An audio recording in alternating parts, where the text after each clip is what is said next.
Esta historia ocurrió ya hace mucho tiempo, cuando mi padre aún era un niño de 12 años, cuando aún no existían rasgos de urbanización en el pequeño pueblo donde vivimos. Cuenta mi padre que en aquellos tiempos era muy común salir a cazar de noche, muy cerca de los márgenes del río, así como también hacer labores de recolección de algunas verduras y legumbres. Una noche, el amigo de su padre se lo llevó de cacería con él. Tomaron una pequeña balsa y cruzaron a uno de los terrenos del otro lado del río. Mi padre, quien llevaba una lámpara de mano, se quedó en una zona recogiendo lo que pudiera encontrar para llevar de regreso a casa. Mientras tanto, el amigo de su padre, don Juan, junto con su escopeta, se adentró un poco más en el terreno para buscar algún animal que cazar. De pronto, mi padre escuchó un tiro al aire. Era don Juan, quien le gritaba para poder encontrar a mi padre. Al momento que se lograron encontrar frente a frente, don Juan le dijo a mi padre que alumbrara con su lámpara el lugar donde se encontraba. Curiosamente, al hacer esto, él y mi padre lograron darse cuenta que estaban rodeados de varios conejos que los miraban fijamente. Mi padre no entendía qué era lo que estaba ocurriendo. Entonces, don Juan rápidamente le dijo que prestara mucha atención a lo que le iba a decir, que en cuanto le dijera que corriera, que no parase hasta llegar a la balsa, y que por nada del mundo, pero nada del mundo, volteara a ver atrás. Mientras corrían, mi padre me contó que veía salir entre las milpas el monte a esos conejos. Pese a tener miedo, no se detuvo, no volteó atrás, solo sabía que venían tras de ellos. Cuando llegaron a la balsa empezaron a remar desesperadamente. Don Juan le decía: rema, hijo, dale con fuerza, ya que a medio río no nos hacen nada. Ya estando a medio río, ambos voltearon y escucharon un grito. Según mi padre, como si se tratase de un alma en pena, al igual que una difusa sombra que los observaba alejarse de aquel lugar. Don Juan llevó a mi padre a su casa. Le dijo que no tuviera miedo y que tratara de dormir. Mientras se metía a la casa, su padre, mi abuelo, se quedaron platicando. Una vez, dentro de la casa, le preguntó a mi abuelo qué era lo que había visto. Él solo le contestó que no era nada, que debía ya dormir. Muchos años después, cuando mi padre le preguntó a don Juan sobre lo que había pasado aquella noche, él le dijo que había sido un espíritu, que los había tratado de ganar, que se encontraba jugando con sus mentes. Por eso es que veían a aquellos con... Hace algunos años nos cambiamos con mis hijas a vivir a Altamira, municipio de Tamaulipas. La casa la había construido mi pareja y el terreno ya tenía el primer piso, pero nunca había sido habitada. Él logró terminarla y construyó además un segundo piso. Cuando veníamos de visita las noches, de verdad sentía una vibra bastante pesada. No sé si alguna vez han tenido esa sensación, pero se sentía que no era para nada bueno. Después de formalizar algunas cosas, decidimos pasarnos a vivir ahí. Mis hijas, Paola y Natalia, y mi bebé. Mis hijas tomaron cada uno de los cuartos en el segundo piso, mientras yo decidí quedarme en la planta baja porque el bebé aún estaba pequeño y pedía biberón constantemente. Desde que llegamos sentí raro el ambiente. También en el día y en las noches escuchaban como que tiraban un bote de pintura al fondo, en el patio. Yo trataba de descubrir de dónde venía ese ruido, pero no lograba hallar nada. Recuerdo que un 10 de mayo mi hija me regaló un juguete con un sensor que cuando lo activabas y pasabas frente a él, se activaba y repetía lo que tú le grababas. En mi caso este decía hola. Decidí pegar el juguete del refrigerador y sí, cuando pasábamos efectivamente la mano o el cuerpo, el juguete decía hola. Todos nos encontrábamos en la sala viendo la televisión, cuando de repente el juguete se activó constantemente y logramos escuchar varias veces cómo se repetía el hola, hola, hola. Nos quedamos viendo con caras sorprendidas. Fuimos a revisarlo y estaba todo en orden. Le tuve que decir a mis hijas para que no se asustaran que de seguro era alguna mosca lo que había activado el juguete. Por dentro, yo sabía muy bien que no habían sido moscas. Al final decidí quitarlo de una vez por todas debido al raro incidente. Como al mes, mi hija más pequeña se encontraba en el piso de abajo y la más grande arriba. Eran como las 7 de la noche cuando baja mi hija mayor y se queda asombrada y nos dice: Pau, ¿no acabas de pasar a tu cuarto? Pau, quien se encontraba conmigo, le dijo que había estado toda la tarde viendo televisión conmigo.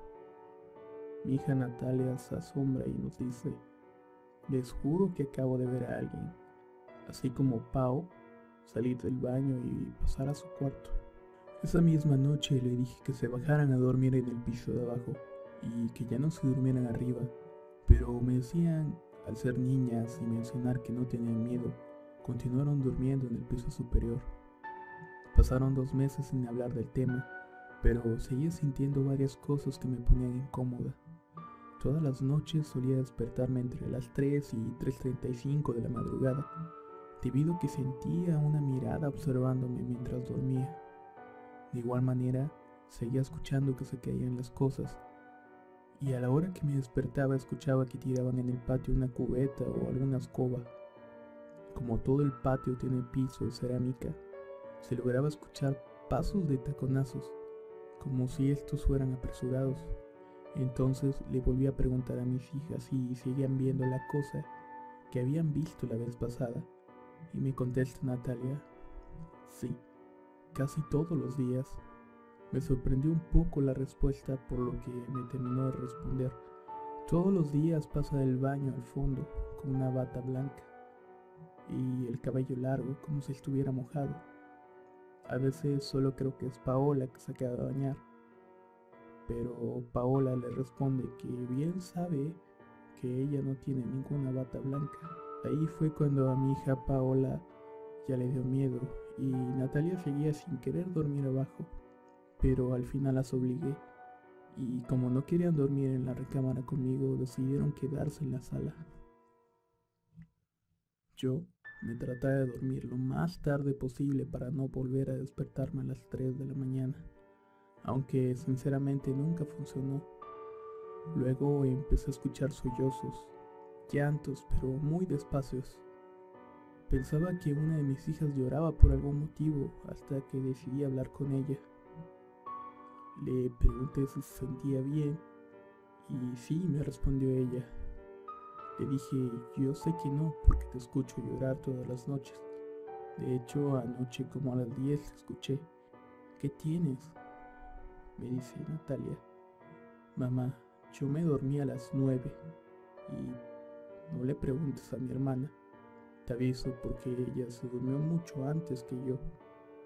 Mi hija Paola, a partir de ese momento, no quiso quedarse a dormir más en la sala y se quedó a dormir en mi cuarto junto con el bebé. Yo seguía despertándome de madrugada, pero uno de esos días me habla mi hija muy bajo: mamá, ¿escuchaste la cubeta? Y yo: sí, la escuché, hija. En eso se escuchó la escoba y le preguntó si había escuchado lo mismo que yo, a lo que me respondió que sí.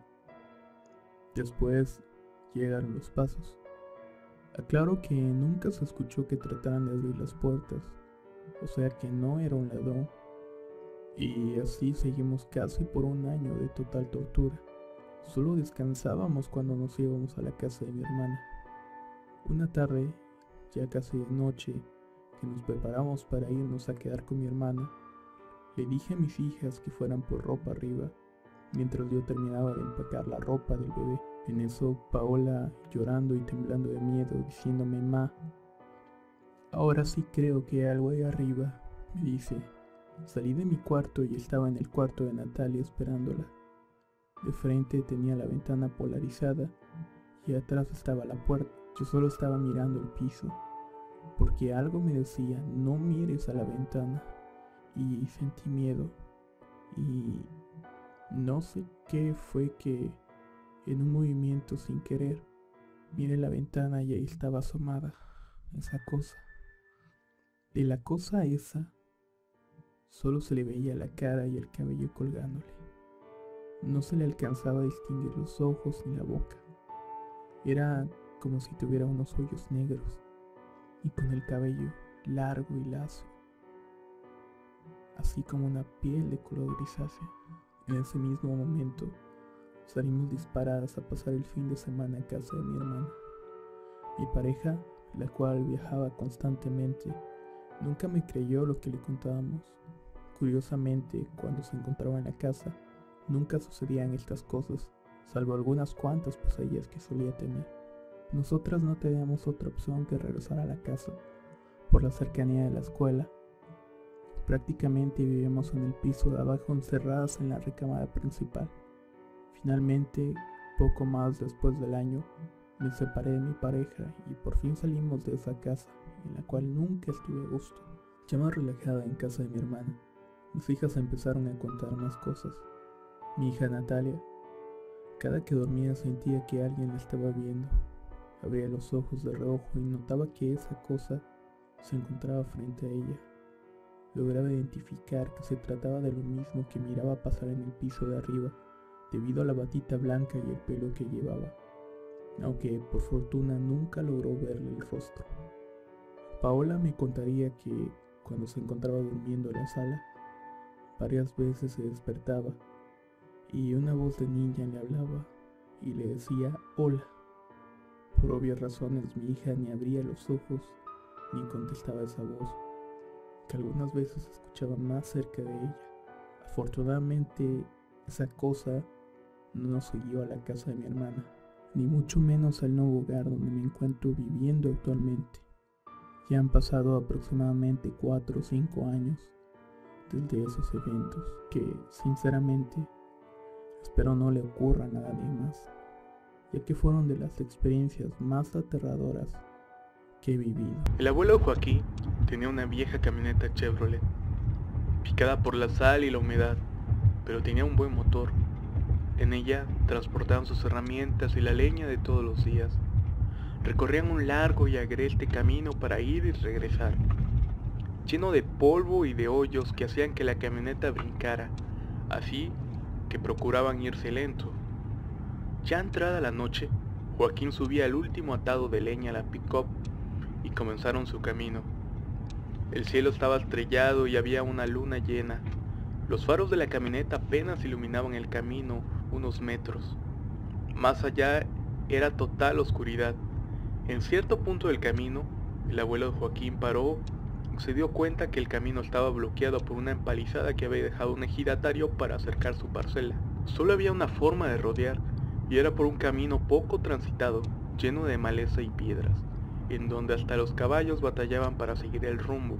Muy a pesar, el abuelo dio reversa y, estando en la entrada de aquel camino, suspiró hondo y se persinó.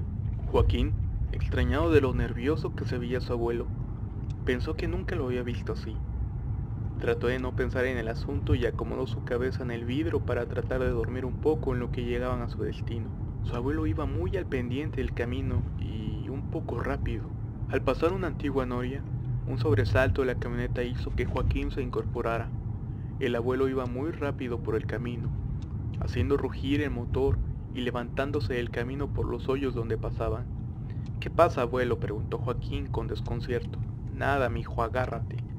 En eso, Joaquín sintió una pesadez y una sensación de ser observado. Una corriente eléctrica recorrió su cabeza y su espalda, y los cabellos de la nuca se le erizaron. Volteó a ver a su abuelo y éste tenía una vista en el camino, con las manos apretando el volante y con su cabeza casi pegado a él. Su corazón latía tan rápido que por un momento pensó que se le saldría del pecho. Respiraba trabajosamente intentando jalar aire, mientras se aferraba al cinturón de seguridad. Cerró los ojos fuertemente y comenzó a orar y a pedir perdón por todo, y un impulso hizo que se acordara de sus padres. Pensó que iba a morir. En ese momento la velocidad de la camioneta se redujo. Él abrió los ojos para mirar y ya estaban en el camino principal, un camino de piedras y tierra compactada. Al mirar al abuelo, estaba con la cabeza recargada en el volante, respirando de alivio y sudando a chorros. Todo estaba en silencio. Escuchaba los grillos y las cigarras en el monte y el zumbido del motor de la camioneta. Le dio marcha y las piedras comenzaron a crujir en señal que el camino principal los llevaría al ejido, que se veía a lo lejos. Su abuelo le dijo lo siguiente: «Mire, hijo, de lo que oyó y escuchó, no se lo cuente a su madre ni a su abuela». «¿Oyó?», le dijo el abuelo con una voz seria y determinada. «Sí, abuelo, pero ¿qué fue eso?», preguntó Joaquín. «Eso, hijo, era el diablo. Si lo hubieras visto, te habrías puesto todo blanco y a lo mejor hubieras muerto de un susto». Joaquín, al escuchar aquella afirmación, no dio crédito, pero el terror de su abuelo y lo que sintió y escuchó no lo imaginó. Al llegar a su casa, notó que en la caja de la camioneta no había nada, ni siquiera las herramientas o la leña. Con los brincos que se había dado la camioneta, habían perdido todo. Sin embargo, pudo notar algo raro que le produjo un escalofrío. Unas abolladuras en la caja de la pick-up le confirmaban que en verdad algo los golpeó. Eran varias, como si algo hubiera pisado fuertemente la lámina. Esa noche, Joaquín no pudo dormir. Su abuelo, que permanecía fuera de su ventana, oraba en silencio. Recordó entonces a un salinero que había conocido tiempo atrás. El hombre se llamaba Felipe. Tendría unos 20 años cuando lo vio. Su cabello estaba completamente blanco y en su rostro llevaba unas marcas de aruño. Fue entonces que relacionó su experiencia con el joven. La gente decía que a él se le había aparecido el diablo una noche en una marisma, pero... Mi abuela vivió en un pequeño pueblo de Ixtapan del Oro, un lugar que está después de Valle de Bravo. Ella se casó con mi abuelo y al principio tuvieron 2 hijas, obviamente una menor que la otra. Una de ellas sería mi tía y la otra es mi madre. El caso es que una noche mis abuelos se fueron a dormir. Ellos eran personas pobres, puesto que vivían en un lugar donde no había muchos recursos. En esos tiempos se usaban petates para dormir. Tenían uno grande para ellos 2 y 2 pequeños individuales para cada bebé, y todos dormían en una misma habitación. Durmieron a los bebés y se acostaron. Al poco tiempo ellos quedaron dormidos también. Como a las 4 de la mañana comenzaron a llorar los bebés. Ninguno de mis abuelos pudo escuchar. Dicen que las brujas utilizan un polvo para dormir a los padres o a la gente que está en la casa. Una bebé dejó de llorar y mi madre seguía llorando, tan fuerte que una vecina escuchó y fue a ver lo que pasaba. Llegó a la casa de mis abuelos y comenzó a gritar, pero no contestaban. La señora, ya preocupada, comenzó a golpear la puerta gritándoles que se debían de despertar. De repente mi abuela se despertó con mucho esfuerzo y despertó a mi abuelo bruscamente. Escuchó que una bebé estaba llorando, pero no podía ver por qué en ese entonces no había instalaciones eléctricas. Así que rápidamente le pidió a mi abuelo que buscara los cerillos y prendiera las velas. Mi abuelo, desesperado, encontró los cerillos, prendió un cerillo y un quejido sonó cerca de ellos. Así que con miedo tomó una pequeña vela que encontró y la prendió. Mi abuelo se acercó a revisar a sus hijas. Aún estaba oscuro, puesto que mi abuelo con la vela fue a abrir la puerta porque la señora seguía tocando. Así que mi abuela a tientas quiso palpar a las bebés. Primero estaba una, la cual seguía llorando. Se tranquilizó un poco porque estaba bien, pero siguió avanzando su mano y tocó el segundo petate, pero en este no había nada. Le gritó a mi abuelo que viniera con la vela, y cuando llegó, vieron que la bebé había sido arrastrada hacia abajo del petate. La bebé estaba totalmente blanca y con chupetones morados por todo el cuerpo. Pudieron observar que en el cuello la bebé tenía un líquido café, parecido al del caldo de frijoles, lo cual después supieron que era la baba de la bruja. Mi abuela comenzó a llorar y abrazó a su bebé que yacía muerta. Después de ese entonces, tomó todas las precauciones que le dijeron: poner unas tijeras en forma de cruz, un espejo al lado de la bebé, regar amaranto en el tejado y en el piso. Pero nunca pudo olvidar aquella noche y ningún doctor le pudo explicar lo que pasó. Si la vecina no hubiera tomado la molestia de despertar a mis abuelos, quizá mi madre no hubiera sobrevivido. Allá por los 70 mi abuelo me contaba muchas historias de terror. No había televisión en su época y a lo mucho escuchaban la radio. Algo me dejó claro: las brujas existen. ¿Han viajado por el estado de Guanajuato? En los cerros hay cruces porque para evitar que en esos lugares las brujas realizaran sus aquelarres, los habitantes las mandaban a poner. Me contaba mi abuelo que había en Guanajuato una hacienda abandonada allá por 1907, cerca de San Luis de la Paz. El pueblo rumoraba que en ese lugar en ciertas noches las brujas se reunían. Mi abuelo y sus amigos en una noche de farra y con la valentía del alcohol se fueron a esa hacienda armados. El más valiente de sus amigos les dijo que él dormiría dentro de la hacienda. Se llevó su escopeta y pistola, algunas velas y un crucifijo. Los demás se durmieron en las afueras. Como a las 3 de la mañana escucharon gritos y aullidos. Por miedo ni siquiera se movieron del lugar. No fue hasta el amanecer que fueron a la hacienda y encontraron a su amigo muerto, lleno de rasguños profundos, como de unas uñas de fiera. Sin querer, dicho amigo intervino en un aquelarre de brujas, las interrumpió y lo mataron de forma horrible. Por eso, mi abuelo me decía que las brujas sí existen. Cansado de la rutina, el alboroto y los ruidos de la ciudad, un día decidí salir de vacaciones con mi esposa, hijo y mis 2 perros para alejarme del bullicio. Renté una cabaña en medio de un bosque que se encuentra rumbo a la Sierra de San Miguelito, en San Luis Potosí. Llegó el día esperado y llenamos la camioneta de todas las cosas que necesitaríamos para pasar un maravilloso fin de semana. Nos subimos a la camioneta y emprendimos nuestro camino. Pasamos a un supermercado para comprar despensa para tener que comer en esos días. Seguimos el camino hasta empezar a entrar a la terracería y ya casi no se miraban viviendas. Seguí mi camino hasta que vi una pequeña tiendecita en donde me detuve a comprarme unos cigarros y unas cervezas. Me atendió un viejo muy amable, el cual me preguntó que hacia dónde me dirigía. Y yo amablemente le dije que iría a una casa que estaba en el bosque, por ahí cerca. El viejo me dijo que se iba a la casa de la bruja. A mí me dio risa y le pregunté de cuál bruja me habla. Él me contó que en aquel bosque, en aquella casa, vivía una bruja, a la cual quemaron los habitantes del pueblo hace tiempo, pero según se rumoraba que todavía andaba por ahí.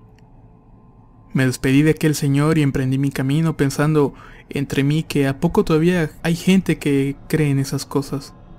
Cuando llegamos a la casa desempacamos todo y nos acomodamos. Solté a mis perros para que fueran a correr. Llegó la noche y metí a mis perros a la casa. Cerré todas las ventanas y todas las puertas y nos fuimos a acostar, pues teníamos pensado ir al día siguiente a un lugar cercano. Pero cuando llegó la madrugada se empezaron a escuchar ruidos raros. Me levanté y solté a mis perros. Me armé con lo que encontré y empecé a buscar qué es lo que era. Busqué y no miré nada, pero se escuchaba que tocaban todas las ventanas, que alguien corría sobre el techo. Me salí de la casa junto con mis perros y pude ver a una especie de pájaro gigante moviéndose de un lado a otro y echándose a reír con unas enormes carcajadas. Me metí corriendo y le dije a mi esposa que agarráramos al niño para protegerlo, pero de todos modos seguía escuchando que se aventaba a las ventanas, hasta que después de un rato azotó la puerta y se escuchó una voz que decía: «Déjame entrar». Cuando de pronto escuché que mis perros se le dejaron ir, comencé a escuchar un alboroto muy grande, pero me dio tanto miedo que decidí no asomarme. Toda la noche se me hizo una eternidad escuchando aquel escándalo que traían, pues escuchaba cómo se peleaban. Cuando salieron los primeros rayos del sol, todo fue una calma total. Fue cuando decidí salir a asomarme y vi algo que me congeló la sangre. Vi a mis perros despellejados, colgados en un árbol. Regresé a la casa, tomé a mi hijo y le dije a mi esposa que nos iríamos ese mismo día. Nos subimos a la camioneta y nos fuimos a casa. Desde entonces ya no me gusta ir a los ranchos ni pueblos.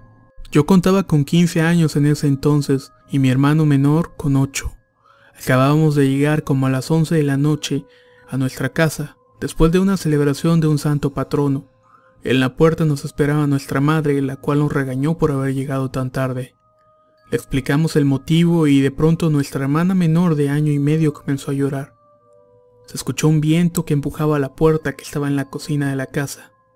Mi madre se puso un poco más nerviosa, tanto así que le pidió a mi padre antes de irse a trabajar que rociara agua de San Ignacio Loyola por toda la casa, cubriendo tanto puertas y ventanas.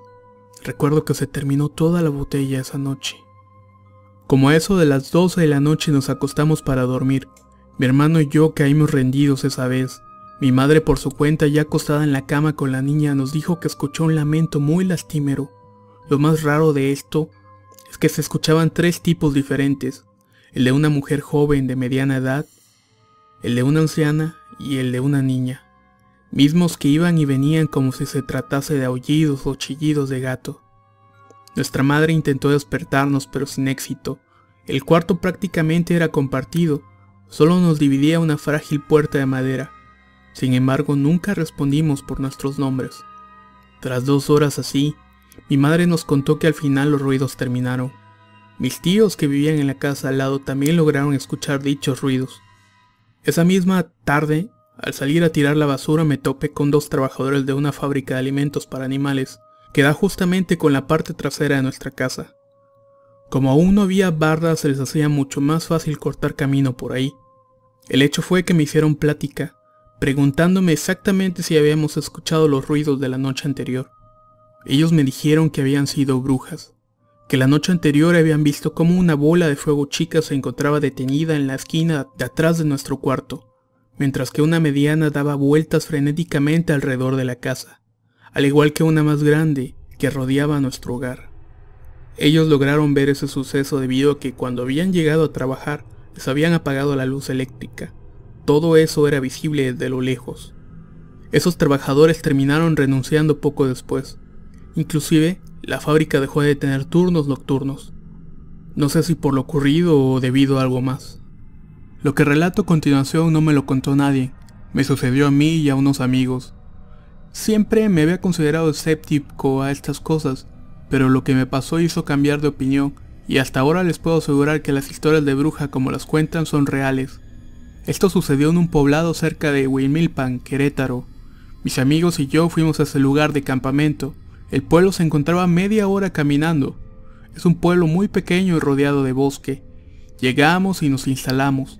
Pasamos la tarde en un lugar rodeado de un par de montañas con un bosque muy espeso y un arroyo en la base de las montañas. Entrada la noche, veíamos las estrellas sobre unas rocas cerca de la cascada que formaba el arroyo. De pronto vimos una luz en la colina que estaba enfrente de nosotros. Apagamos las lámparas creyendo que podían ser cazadores o exploradores. Al contrario de los relatos aquí mencionados, esta luz no era una bola de fuego, era más bien una luz casi azul. Encendimos una lámpara y de pronto aparecieron luces similares por toda la colina. Contamos alrededor de 15 luces similares. Las luces comenzaron a bajar y a subir la colina con una velocidad sorprendente. Ahí fue cuando empezamos a pensar que se trataban de brujas. Uno de mis amigos tomó su navaja y salió corriendo en dirección al pueblo. A él lo logramos ver hasta el día siguiente. Los que nos quedamos nos metimos en la tienda de campaña que estaba a unos 10 metros del arroyo. Estábamos asustados pero atentos a lo que pasaba afuera. No pasó mucho tiempo cuando empezamos a oír risas femeninas que se convirtieron en carcajadas. Era como si se burlaran de nosotros. No creía lo que estaba pasando, o mejor dicho, no quería creerlo, a pesar de que estaba completamente consciente de lo que sucedía. Sin escuchar nada más y ya más confiados nos venció el sueño. A la mañana siguiente buscamos huellas en donde habíamos visto las luces, pero no encontramos nada. Tomamos nuestras cosas y nos fuimos de ese lugar. En Arroyo Seco, Querétaro, ahí las niñas no son bienvenidas, y menos si están pequeñas. Allá abundan las brujas. Se ve donde van de cerro en cerro por las noches. En unas vacaciones una tía fue de visita con mi prima de 3 años. Desde que llegó, la niña no podía dormir, lloraba y lloraba. La última noche que ahí pasaron se fueron a dormir. Casualmente la niña se quedó dormida. Mi tía aprovechó para descansar un poco. De repente de la nada se despertó. Se dio cuenta que el escapulario que ella usaba estaba roto. Al querer moverse no podía y tampoco le salía la voz. Cuando volteó la cabeza a ver a la niña, algo o alguien la iba arrastrando hacia abajo. Dice que ella entre sí se puso a rezar y encomendó a la niña con Dios para que la cuidara. Cuando eso pasó se escucharon susurros en el techo y unos aletazos. Cuando se fueron, mi tía se pudo mover y rápido agarró a la niña. La revisó y vio que tenía moretones en todo el cuerpo y sangre en el ombligo. Dicen que las brujas le estaban chupando la sangre. Hace como 5 años yo vivía en una casa vieja, pero no era el campo, sino más bien la ciudad. Como 1,5 cuadras quedaba un lote enorme de puros árboles y vegetación que había estado deshabitado desde hacía tiempo atrás. Todo comenzó de la siguiente manera y fue así. De manera espontánea, durante 5 días escuchaban que rasguñaban el techo, como si algo anduviera caminando arriba de él. La casa era tanto de losa y lámina, por lo que se podía escuchar los constantes rasguños en la parte de la lámina. Después de los 5 días, como a las 3 de la mañana, empezó el canto de una señora muy desafinada y que continuamente se reía de manera grotesca. Se escuchaba arriba de la casa. Mi abuela, con quien estaba viviendo, valientemente salió al patio de la casa y empezó a insultar y empezó a picar el techo de lámina con una escoba. Yo me mantuve al margen de la puerta, puesto que tenía miedo y no entendía qué pasaba. Nos metimos a la casa y esa cosa empezó a rasguñar la azotea con más fuerza. Se lograba ver una sombra de un ave enorme y rapaz. Luego, al parecer, algo la empezó a lastimar, ya que después empezó a gritar de dolor, y como a eso de las 5 de la mañana